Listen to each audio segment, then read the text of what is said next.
Hi, இன்றைக்கி என்ன video பார்க்க போகிறோமா? வாங்க பார்க்கலாம். இன்றைக்கி ஞாயிற்றுக்கிழமை. சரி, ஓகே. எப்போ பார்த்தாலும் வீட்டிலையே சமைச்சிக்கிட்டே இருக்கோமா, அதனால் இன்றைக்கி கடையில் வாங்கிடலான்னு சொல்லிட்டு பிரியாணி ஆர்டர் போடலான்னு பிளான் பண்ணோம். கடைசியில் எங்கள் வீட்டுக்கார் ஆஃபர் போட்டிருக்காங்க அப்படின்னு சொல்லிட்டு ஒரு கடையில் ஒரு பிரியாணி வெறும் 80 ரூபாங்க.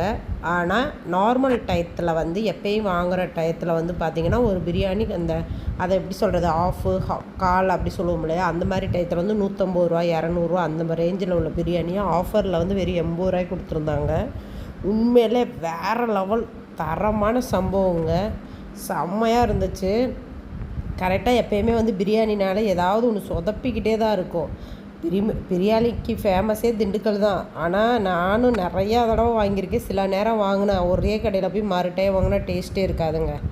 மாறி மாறி டேஸ்ட்டு மாறிக்கிட்டே இருக்கும். அதனாலேயே முக்கால்வாசி பிரியாணி சாப்பிட்ற இன்ட்ரெஸ்ட்டே போயிடும்.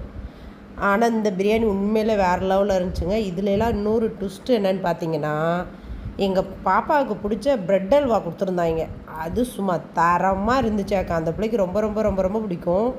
செம்மையாக என்ஜாய் பண்ணி சாப்பிட்டோம். யாரெல்லாம் இந்த மாதிரி சாப்பிட்ருக்கீங்கன்னு சொல்லுங்கள்.